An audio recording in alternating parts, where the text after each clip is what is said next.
5,000 करोड़ का हम एक फंड बनाएंगे जो सिर्फ नौजवानों के लिए होगा। आप ताली बजा रहे हैं, नौजवान हैं, अगर आप एक छोटा सा अपना कारोबार शुरू करना चाहेंगे, एक स्टार्टअप बनाना चाहेंगे, अपना छोटा बिजनेस, तो इस फंड से आपको पैसे मिलेंगे।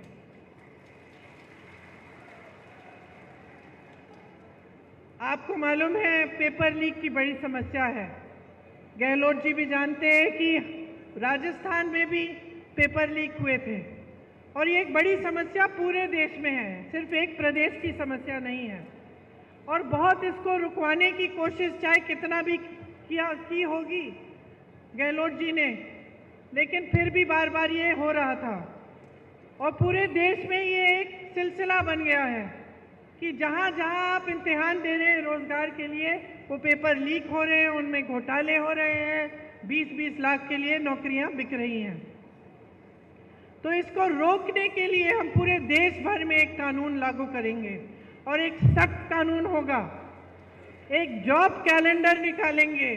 जॉब कैलेंडर का मतलब कि जिस दिन आपकी नियुक्ति होगी, जिस दिन आपका एग्जाम होगा, जिस दिन एग्जाम का रिजल्ट आएगा, वो पहले से तय करके जॉब कैलेंडर में आपको पता चलेगा।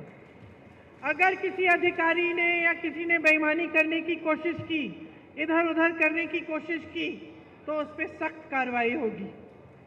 ये कानून लाएंगे हम चाहते हैं कि आप अपने पैरों पे खड़े हों।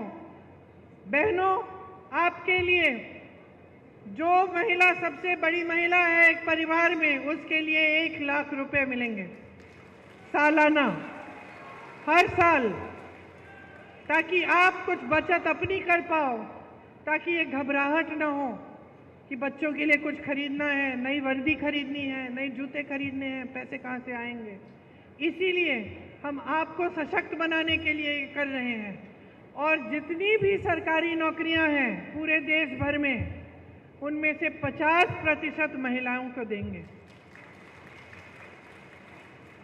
आज सबसे शोषित देश में श्रमिक ही होता है, सबसे ज़्यादा संघर्ष करता है, खास तौर से जो पलायन करके जाते हैं। आपने देखा कोविड के समय किस तरह से अपने गांव-गांव तक पैदल चले, क्या हुआ उनके साथ।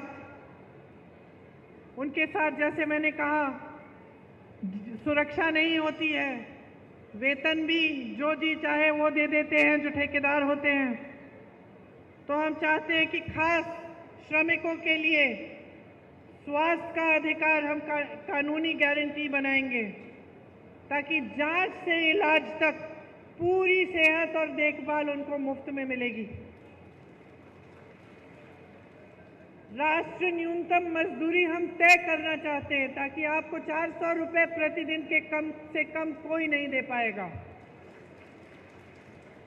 और जो शहरी क्षेत्रों के लिए, जैसे हमने यहाँ गांव के क्षेत्रों में रोजगार की गारंटी दी, आपको मालूम होगा मनरेगा कांग्रेस ने शुरू किया था, उससे 100 दिन का जो रोजगार था वो आपको गारंटी मिलता था। ये अलग बात है कि मोदी जी ने उसको भी कमजोर करने की कोशिश की। शहरों में भी आपको इस तरह की रोजगार की गारंटी कांग्रेस पार्टी देना चाहती है और दे के दिखाएगी। मैंने अग्निवीर की बात की। अग्निवीर की जो स्कीम है उसको पूरी तरह से हम रद्द करवाएंगे। जैसे पहले सेना में आप जाते थे मान सम्मान के साथ आजीवन काम करने के लिए, देश की सुरक्षा के लिए, वैसे आप फिर से जाएंगे। देखिए, मैंने किसानों की बात की। मैंने आपसे बताया कि जीएसटी आपके जो खेती के सामान है उस पर हम रद्द कराएंगे, कि एमएसपी आपको एक कानूनी आपका अधिकार बनेगा, कानून बनेगा कि आपको एमएसपी मिलना है। और जो आपका नुकसान होता है जब आपदा आती है, आपको उसका भुगतान अभी तक मिलता नहीं है। कभी कम मिलता है, कभी टाइम पे नहीं मिलता, कभी आप महीने इंतज़ार करते हैं, साल इंतज़ार करते हैं, नहीं मिलता। तो हम ऐसे नुकसान के भुगतान के लिए हम 30 दिनों की सीमा रखेंगे। 30 दिनों के अंदर अंदर पूरा भुगतान होगा। एक नई कृषि की आयात निर्यात की हम नीति लाएंगे, जो भूमिहीन हैं उनको ज़मीन वितरित करेंगे। ये सारी स्कीमें हम आपके लिए लाना चाहते हैं। अब आप जानते ही हैं कि यहाँ राजस्थान की सरकार थी तो आपके लिए कितने काम किए। आप जानते हैं कि कांग्रेस पार्टी ने जहाँ जहाँ गारंटी दी है वहाँ आज भी ये चीज़ें लागू हैं। हमने कहा था आप ओपीएस होगा, कर्नाटका में ओपीएस मिल रहा है, हिमाचल में मिल रहा है, छत्तीसगढ़ में जब हमारी सरकार थी मिल रहा था वहाँ पे। हमने कहा था महिलाओं को प्रति माह 2000 रुपये देंगे, कर्नाटका में आज मिल रहा है। हमने यही हिमाचल में कहा था कि 1500 रुपये प्रति माह मिलेगा, मिलना शुरू हो गया है। तो जो बातें हमने की हैं वो हमने करके दिखाई हैं। खोखली बातें नहीं हैं जैसे मोदी जी आपके सामने करते हैं कि 15 लाख आपके खाते में आ जाएंगे। अभी तक नहीं आए, 10 साल बीत गए हैं। कि 2 करोड़ रोजगार मिलेंगे और 10 सालों में बेरोजगारी इतनी बढ़ गई है कि 45 सालों में इतनी बेरोजगारी नहीं है। तो मोदी जी जो बात करते हैं आपसे वो खोखली बातें हो गई हैं। हो सकता है एक जमाने में 10 साल पहले जब शुरू में उन्होंने की थी, हो सकता है उनकी भी इच्छा थी कि वो पूरी करेंगे, लेकिन अब वो इच्छा भी नहीं है। अब साफ साफ दिख रहा है कि सच्चाई को मानने के लिए तैयार ही नहीं है, कि इस देश के गरीब के संघर्ष को पहचानने के लिए तैयार नहीं है। भ्रष्टाचार की बातें करते हैं। शायद इस देश के इतिहास में पहली बार ऐसा हुआ होगा कि दो मुख्यमंत्रियों को जेल में डाल दिया भ्रष्टाचार के बहाने। सारे जितने भी विपक्ष के नेता हैं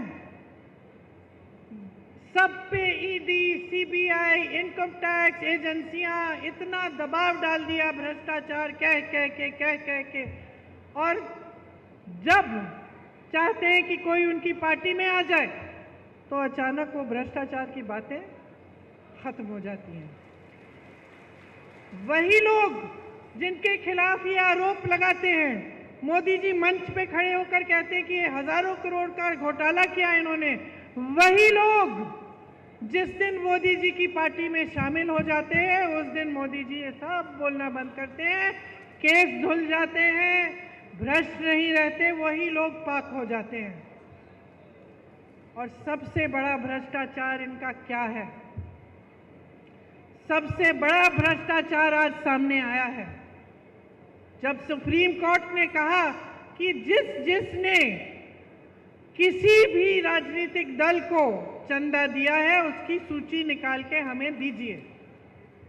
तो क्या हुआ? पहले तो सूची मिली नहीं है इनको। फिर जब फिर से कोर्ट ने बोला कि नहीं सूची दिखाइए हमें, तो सूची निकली और सूची में पता चला कि मोदी जी ने जितने भी भ्रष्ट व्यापारी हैं उनसे तो चंदा ली ही। वो जो पुल गिरा था गुजरात में, उससे जिसने वो पुल बनाया उससे चंदा ली। आप सोच सकते हैं कि ये जो कोविड की जो टीका लगा, आपको जो वैक्सीन लगी, उसको लगाने वाले से भी चंदा ली मोदी जी ने। सबसे ज्यादा चंदा मोदी जी ने ली। जो लॉटरी चलाते हैं उनसे भी ली, किसी को नहीं छोड़ा। सबसे या तो सबको ठेका दिया या किसी की पे एजेंसी लगा दी, चंदा ली, एजेंसी हटा दी। किसी को ठेका दे दिया कि तुम पुल बनाओ, तुम सुरंग बनाओ, तुम सड़क बनाओ, उसके लिए चंदा ले ली। तो इससे बड़ा भ्रष्टाचार कौन सा है? इससे बड़ा भ्रष्टाचार क्या है कि हजारों करोड़ रुपए आपने इस तरह से अन्य लोगों से ली। तो भ्रष्टाचार की जो बातें हैं वो भी इनकी खोखली हैं। कहते हैं यहाँ आकर कि मैं अकेला भ्रष्टाचार से लड़ रहा हूँ, पब्लिक से समर्थन मांगते हैं। सच्चाई नहीं है, भ्रष्टाचार से नहीं लड़ रहे हैं। ये सिर्फ विपक्षी दलों का मुंह बंद करना चाहते हैं। किसी भी बहाने किसी का घर ले लिया, किसी पे केस डाल दिया, किसी को जेल में डाल दिया। लेकिन मैं आपसे कहना चाहती हूँ कि हम डरने वाले नहीं हैं। पनोरमा ग्रुप, जो सोचता है वो करता है।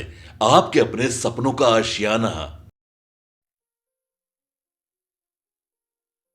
ये लो मुंह मीठा करो, आज मैंने अपना जॉब छोड़ दिया। अब हम पूर्णिया वापस जाएंगे। जॉब छोड़ दिया है? मतलब ये घर कैसे चलेगा? हम करेंगे क्या? और माँ बाबूजी क्या बोलेंगे? इसलिए मैं एक और मिठाई का डब्बा लाया। अपने बिजनेस के लिए लोन अप्रूव हो गया। अरे लोन अप्रूव हो गया वो तो ठीक है, लेकिन पूर्णिया में हम रहेंगे कहाँ? अपना घर भी तो नहीं है वहां।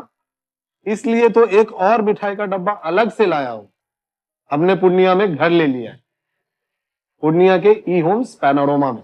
पूर्णिया में पैनोरमा ग्रुप लेकर आए हैं ई होम्स पैनोरमा। बड़ा घर, आलीशान जिंदगी और अत्याधुनिक सुविधाओं के संग। अरे अरे, अब क्यों मुंह मीठा करवा रही हो? क्योंकि हम घर वापसी जो कर रहे हैं। घर वापसी की खुशी पूर्णिया में ई होम्स पैनोरमा के संग। ई homes panorama, luxurious lifestyle redefined.